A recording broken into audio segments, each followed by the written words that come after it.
মোট ৩৫০ জন প্লেয়ারকে short list করা হলো IPL 2026-এর মিনি অকশনের জন্য, যেখানে ১৩৫৫ জন প্লেয়ার মোট রেজিস্টার করেছিল। তাদের মধ্যে শুধুমাত্র ৩৫০ জন প্লেয়ারকেই শর্ট লিস্ট করা হলো IPL 2026-এর মিনি অকশন, যেটা হতে চলেছে ১৬ই ডিসেম্বর আবুধাবিতে।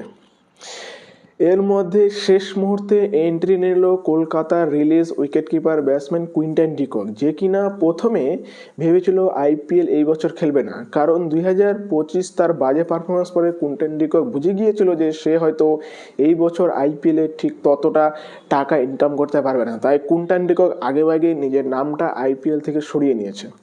কিন্তু হঠাৎই সে ইন্টারন্যাশনালে কামব্যাক করে এবং পাকিস্তানে এবং ইন্ডিয়াতে বেশ ভালো পারফরমেন্স করে, যার ফলে IPL ফ্র্যাঞ্চাইজিরা তাদের নজরে যায়। বিশেষ করে মুম্বাই ইন্ডিয়ান্স, দিল্লি ক্যাপিটালসের মতন টিমের কিন্তু কুইন্টন ডিককের মতন একজন ওপেনিং ব্যাটসম্যান দরকার। তাই কুইন্টন ডিকক শেষ মুহূর্তে ১ কোটি টাকা বেস্ট প্রাইসে নিজের নামটা নথিভুক্ত করে দেন। তারই সঙ্গে শ্রীলঙ্কার পাথুম নিসাঙ্কা, বর্তমানে যারা যারা IL T20 ফলো করছো সেখানে সব থেকে ডেঞ্জারাস ব্যাটসম্যান সেটা হচ্ছে পাথুম নিসাঙ্কা, যে কিনা ধারাবাহিকতা বজায় রেখেছে এবং প্রতিটা ম্যাচে 50+ রান করছে, প্লাস গুড স্ট্রাইক রেটে। আমি তো বলবো KKR-এর যদি উইকেট কিপার ব্যাটসম্যান প্রবলেমটা না থাকতো তাহলে অবশ্যই KKR পাথুম নিসাঙ্কার পিছনে যেত, এটা একদম গ্যারেন্টি, কারণ সে কিন্তু নির্ভরযোগ্য একজন ব্যাটার। এছাড়াও আরও যে সকল ব্যাটার রয়েছে তার মধ্যে ক্যামেরন গ্রিন নিজেকে অলরাউন্ডারে না রেখে ব্যাটার স্লটে লিখেছে, মানে প্রথম যে স্লটটা আসতে চলেছে ব্যাটারদের, সেখানে ক্যামেরন গ্রিন নিজের নাম নথিভুক্ত করে দিয়েছে। খুব সম্ভবত কোনো IPL ফ্র্যাঞ্চাইজি তাকে এই বুদ্ধিটা দিয়েছে যে আপনি প্রথম স্লটেই আসুন, যাতে আপনাকে আমরা যথাযথ দাম দিয়ে কিনে নিতে পারি এবং আপনাকে কিনতে গিয়ে আমরা যেন অন্য কোনো প্লেয়ারের জন্য ইনভেস্ট না করতে পারি, এরকম না হয়। আপনাকে আপনার যত টাকা লাগবে সেটা দিয়ে আমরা কিনে নেব এবং তারপরে আমরা অন্য কোনো প্লেয়ারের পিছনে যাব। এরকমই কিছু একটা ক্যামেরন গ্রিনের পিছনে শোনা যাচ্ছে। তাই ক্যামেরন গ্রিনকে অলরাউন্ডার স্লটে না রেখে তাকে রেখেছে ব্যাটিং স্লটে, মানে প্রথম যে রাউন্ড থাকে সেই রাউন্ডে ক্যামেরন গ্রিন আসবে, কিন্তু ভেঙ্কটেশ আয়ার আসবে পরবর্তীতে প্রথম অলরাউন্ডার স্লটে। আপনাদের বলে রাখি IPL-এ কিন্তু এরকম থাকে, প্রথমে ব্যাটার, তারপরে উইকেট কিপার, তারপরে অলরাউন্ডার, তারপরে ফাস্ট বোলিং, তারপরে স্পিন বোলিং, এরকমভাবে একের পর এক ক্যাটাগরি আসে এবং একের পর এক ক্যাটাগরিতে দলরা নিজেদের প্লেয়ারদেরকে কিনতে থাকে। সেখানে ক্যামেরন গ্রিন জানে যে সেই হতে চলেছে এই বছর IPL-এর সব থেকে দামি প্লেয়ার। তাই ক্যামেরন গ্রিন যাতে আরও বেশি টাকা ইনকাম করতে পারে, আরও বেশি টাকা সেই এই IPL থেকে নিয়ে যেতে পারে, কিন্তু কোনো লাভ হবে না, তাকে 18 কোটির বেশি দেওয়া হবে না, এটা IPL-এর নতুন রুলস। তাই কোনো ফ্র্যাঞ্চাইজি মনে করা হচ্ছে এখানে CSK অথবা KKR দুইজনের মধ্যে একজন হতে পারে, কারণ KKR-এর বর্তমানে অ্যাসিস্ট্যান্ট কোচ কে? Shane Watson. আর শেন ওয়াটসন কোথাকার? শেন ওয়াটসন অস্ট্রেলিয়ার। আর ক্যামেরন গ্রিনের কোথাকার? অস্ট্রেলিয়ার। তাহলে হয়তো শেন ওয়াটসন বলতে পারে যে তুমি প্রথম স্লটে আসো, যাতে তোমার পিছনে আমরা টাকা খরচা করার পরে অন্য প্লেয়ারদেরকে আমরা কিনতে পারি।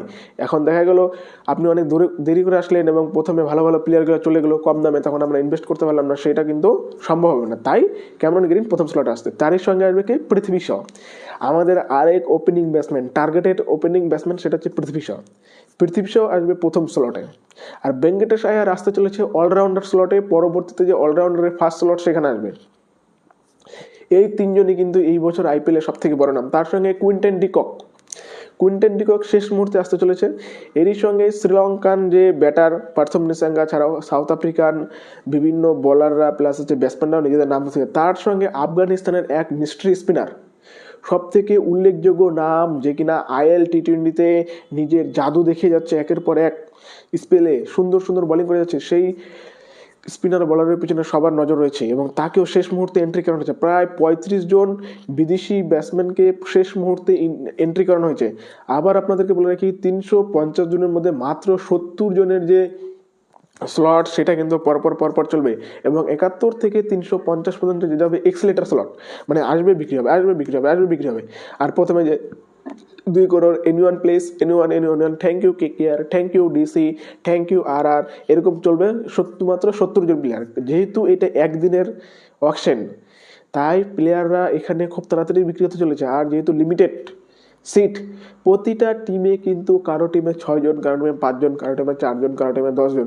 শুধুমাত্র KKR টিমে সব থেকে বেশি 11 জন থেকে 12 জন প্লেয়ার কিনতে পারে KKR।